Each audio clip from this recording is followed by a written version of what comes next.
Ladies and gentlemen, hey, hi, how you doing? Welcome back to the channel. Thank you so much for stopping by. We've seen various updates, especially as of late, to the Warzone attachment system here, adjusting various different values, making the efficiency of some attachments worse or better in some cases. And today I wanted to go through attachment category by attachment category, your optics, your muzzles, your magazines, your lasers, your fire mods, all the main attachment categories for the BO6 weapons, and break down what you want to look out for, what you might want to be using on your builds, because there's a lot of subjectiveness that goes into it. Some players really want to focus on one stat versus the other. Others could be the polar opposite. So focus on what you want to really highlight in your setups and what attachments usually you want to opt for. And then the other ones that don't really have a giant use case or are not super effective in most situations here. So starting first up here is we just go category by category. We'll have timestamps to each individual one if you're looking to skip to a certain section. Of course, if you enjoy the video, you find the info helpful, a like's always seriously appreciated. If you're new to the channel, you want to make sure you're always up to date with everything going on in COD as well.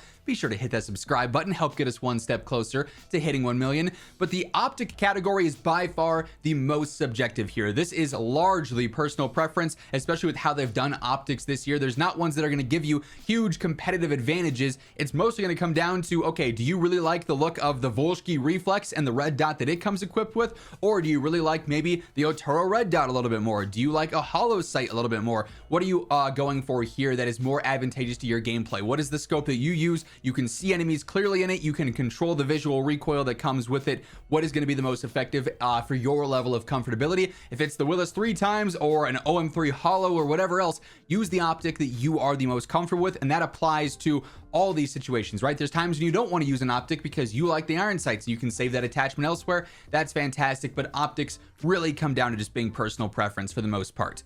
Muzzles here are largely straightforward. Really, when it comes to using a suppressor, the only time you'd really opt for this over just a base monolithic is on a close range option that you don't want to have the speed slowdowns that monolithic has with the negative aim walking steadiness and then ADS speed as well. The base suppressor just simply keeps you off the radar. So if you have an SMG or a close range build that you want to stay stealthy with, you could use this, but really most players are probably just going to opt for monolithic there. We'll talk about that in just a moment. As far as the compensators go, we've obviously got the compensator, the muzzle brake, the ported compensator, all directly impacting recoil. Ultimately, the compensator here, just the base compensator, is going to be the safest play. The muzzle brake, the ported compensator, each helping out with first shot recoil or kick reset speed, have their use cases in very, very, very specific situations, but ultimately you're probably using these largely for control, and compensator is going to offer the most recoil control here, obviously giving you a 35% reduction in this case as opposed to no vertical control in the case of the muzzle brake, and ported compensator only doing 25%. Now it does obviously change the kick, the first shot scale, so on certain weapons those could be viable in some situations, but most of the time the compensator will be a safe bet there. And then monolithic obviously is going to be the most chosen out of this category, keeps you off the radar, gives you better velocity and damage range. You're pretty much going to be using this on anything that's not an SMG, a close range gun. I wouldn't really ever use monolithic on an SMG because, like I said, it will slow down your ADS speed. It hurts that aim walking steadiness. You don't want those cons on an SMG build unless you've just stacked it for better ADS speed everywhere else, right?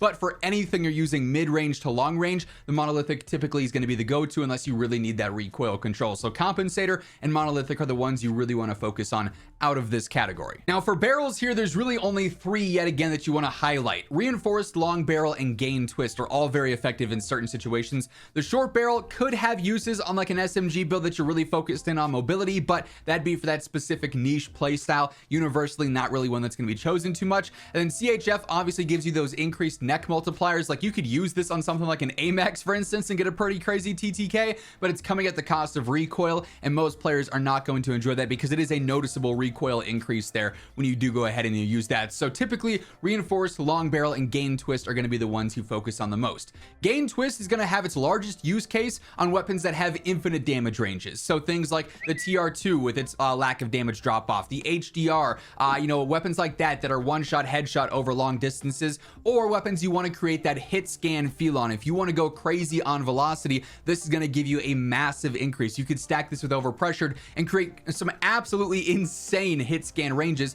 so it's definitely got a use case there. Long barrel obviously exclusively focusing on damage range. This is what I'd use on close range guns, most of the time, because close range, when you're fighting 0 to 30 meters, vast majority of weapons are going to have a hit scan range that covers that. You don't really need to care about velocity for those reasons, but on SMGs, on close range AR builds that you want to extend out that damage range on, which is vital there for the faster TTKs, long barrel is going to be crucial in that instance. And then reinforced barrel typically is what I opt for, because it's going to give you a little bit of both on any mid to long range gun here, getting some velocity and some damage range. Neither stat is going to be as much as it would individually on long barrel or gain twist, but it's still going to be some, and that's going to help out in a lot of cases, upping your damage range, upping that velocity, extending out that hit scan range. That's sort of the best of both worlds scenario, whereas long barrel versus gain twist is like a case by case thing. You could universally use reinforced, it seems like, vast majority of the time, and that'll be the go-to choice. Hey everyone, real quick, wanted to give a shout out to my friends over at G Fuel. We are of course in the midst of summer. It's hot outside. You want to stay hydrated? Look no further than G Fuel. They got plenty of flavor options for their new hydration and focus formula,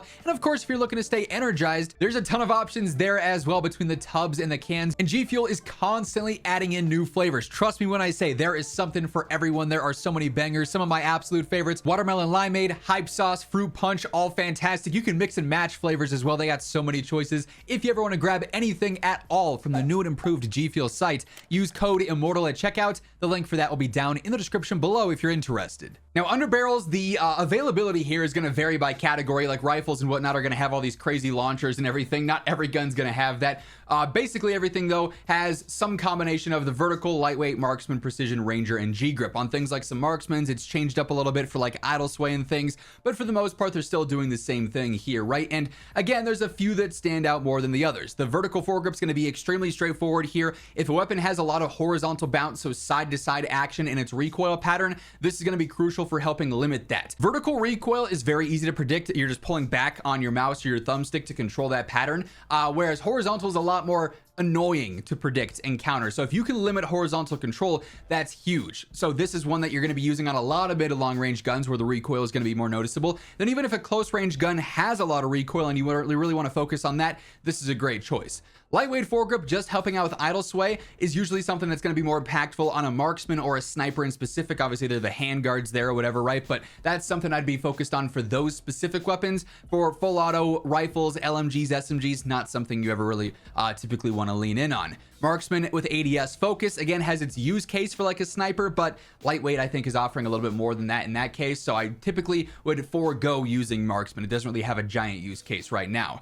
Precision, a little bit of aiming, idle sway, and some horizontal control, so this would be ideal on something like a marksman that you're spamming fast. On snipers, horizontal control is not going to do much for you, so you'd obviously go for lightweight over precision in that case, but for marksmen, semi-auto guns in specific, precision can be really useful there as well. Ranger, fantastic for aggressive builds that don't have a ton of recoil already. If you just want to attack some recoil, make the weapon overall a little bit easier to use, this is going to be a great choice because it's also going to make that weapon more aggressive. So sniper support builds, this is a fantastic choice. SMGs, this is a fantastic choice as well. Then lastly, the G-grip. This is particularly useful. It's still going to offer some recoil control like Ranger, and these are two that you can kind of interchange depending on the weapon in your playstyle. G-grip is going to have that use case though, where you do a lot of hip firing with a weapon. So primarily SMGs, just because the hip fire spread is better there, but if you do a lot of hip fire to ADS, so you spin around a corner, there's an enemy, you start pulling your right trigger right away to get shots into them as you're ADSing, this is going to make that extremely accurate. So you're going to hit more shots there and potentially have a much better TTK. This can help you win fights in that case.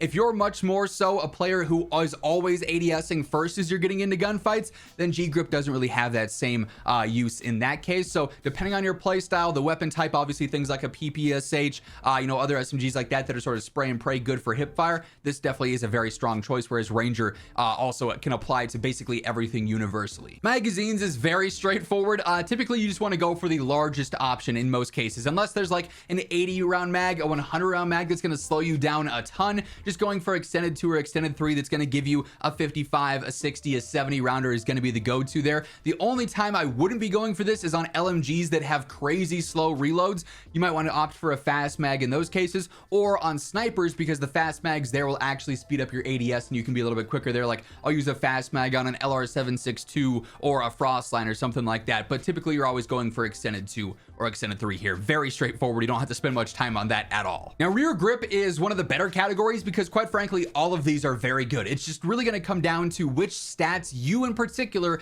value the most. Basically, all of these are going to attack either your slide or dive to fire speed, so how quickly you can fire your gun after you slide or after you dive, and then also your sprint to fire and your ADS, and then sometimes in there the jumping sprint to fire and ADS, right? So if you're someone who exclusively wants a quick ADS, Quick Draw is going to offer the best stats for that. This is the go-to on snipers, definitely, but maybe some SMGs as well, some long-range rifles that you don't necessarily need a fast ADS, but it's nice to have them on. Basically, if you don't care about sprint to fire outright as a stat, Quick Draw grip is going to be a great go-to because it will make your weapon feel very snappy. On the inverse, if you don't care too much about ADS and you just care about sprint to fire, like if you've got a hip fire build or something, the assault grip is going to be really good here because that just exclusively focuses on sprint to fire, so you can sort of inverse those as needed. Commando here is going to do a little bit of both. This is the reinforced barrel in this case, so a little bit of ADS, a little bit of sprint to fire, then also the jumping ADS and sprint to fire as well. So if a weapon already has decent stats for both of those, you just want to slightly increase those, Commando's got a great use case there as well. You're just obviously not getting as much ADS here as you would with just Quick Draw, or as much sprint to fire as you would with Assault. Typically, I'll lean towards just Quick Draw or just Assault, but Commando certainly has its uses there if you're trying to just mix and match and get a little bit of both. Ergonomic is great if you factor in heavy slide canceling into your gameplay. This is going to help out a ton with that slide to fire speed. So obviously if you're doing a lot of that in close range, this is going to be particularly useful on SMGs, probably not as much on rifles, LMGs, marksmans, things of that nature, but for close range certainly has its uses. And then CQB, kind of the same thing. It just focuses on sprint to fire instead of the ADS bonus. So ADS is applied to ergonomic, sprint to fire is applied to CQB grip. So if you're someone who does a lot of slide canceling, you then just apply whatever logic you'd use to choose between Quick Draw and Assault into ergonomic or CQB. But like I said, this is a category where really all of these are really good. It just depends on, do you value ADS more? Do you value sprint to fire more? Do you value slide canceling and diving in your gameplay whatsoever? And then that should help you make your choice there, but these are all great. Now for stocks, several of these have really strong benefits. There's a few in particular that stand out. Some of these aren't as good as others. Like for instance, the light stock, simply helping out with your base movement speed and hip fire movement speed. If this was something that was also giving you a better ADS, sprint to fire, like some of the no stocks or light stocks have in the past, that'd be much more beneficial, but it doesn't. So this ultimately is one that doesn't have a ton of benefits unless you're exclusively focusing on your movement speed. Infiltrator is one of my favorite stocks in the game, one of my favorite attachments, because it gives you that faster strafe speed. So when you're ADS, you can move left, right, front, back much faster, which is so beneficial in gunfights. I use this on rifle builds, SMG builds, anything that I want that I have that extra attachment slot for to be more aggressive. I'm typically opting for Infiltrator on here because it is super beneficial.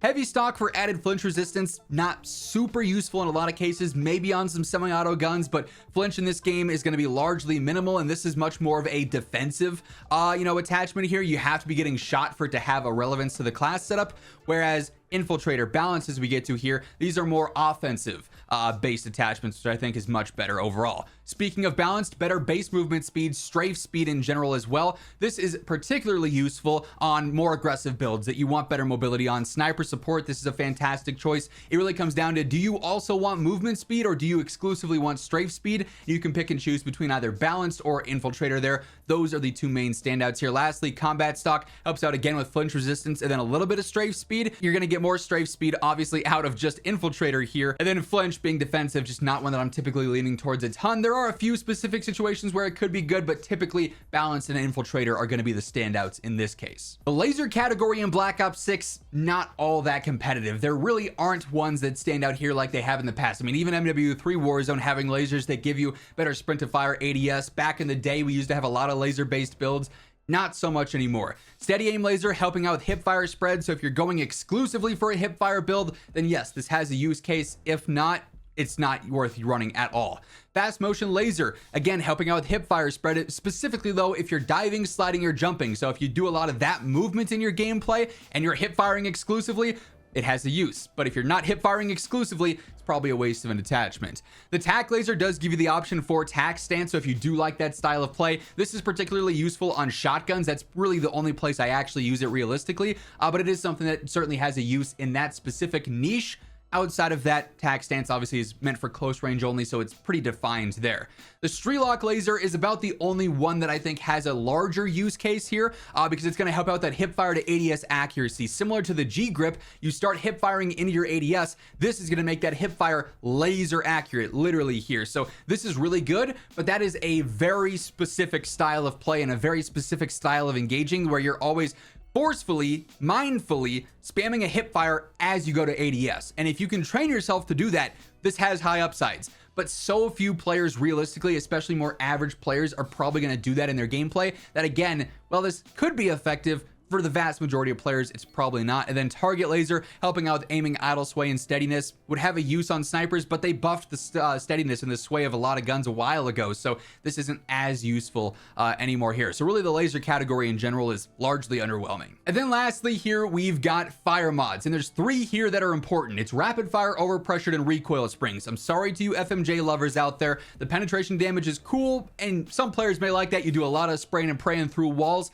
Could be useful, but it's not going to be as universally useful as any of these 3. But you really have to pay attention to the type of weapon you're using here, especially for rapid fire. That's the main standout here. If I go ahead and move my face cam, you'll see the cons currently on the GPR are negative damage, negative control, negative velocity, negative damage range. Those are cons you do not want because this actually won't help the TTK. And rapid fire functions like this on fully auto guns. If you have a fully automatic weapon, rapid fire is going to hurt the damage, the velocity, the range, and the control. If you have a semi-auto gun though, like a marksman for instance, the TR2, DM10, the Goblin, whatever the case is, right?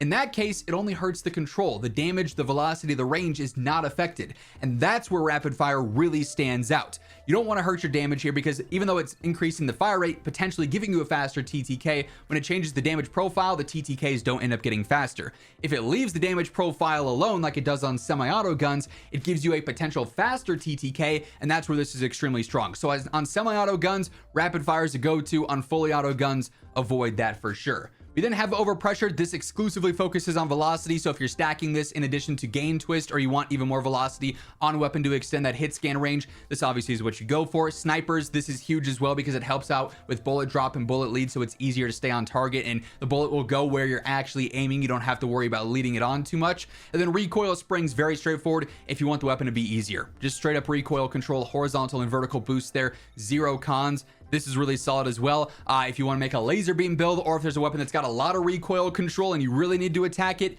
this is going to be a great way to get both horizontal and vertical action in there too. So those 3 are all really beneficial. What I like about a lot of this is that really in no specific attachment category is there just one option. We saw that a lot in previous iterations of Warzone. Now really every single category, maybe outside of magazines, you always just want to go for the biggest one, offers something really truly competitive. So that's really solid to see there. But that being said, that is going to wrap things up for this one. If you guys enjoyed the video, you found it helpful, be sure to hit that like button, and if you're new here, feel free to subscribe on your way out to stay up to date with everything going on in COD. But once again, thank you so much for tuning in, and until next time, take it easy, have an awesome rest of your day, and I'll catch you later.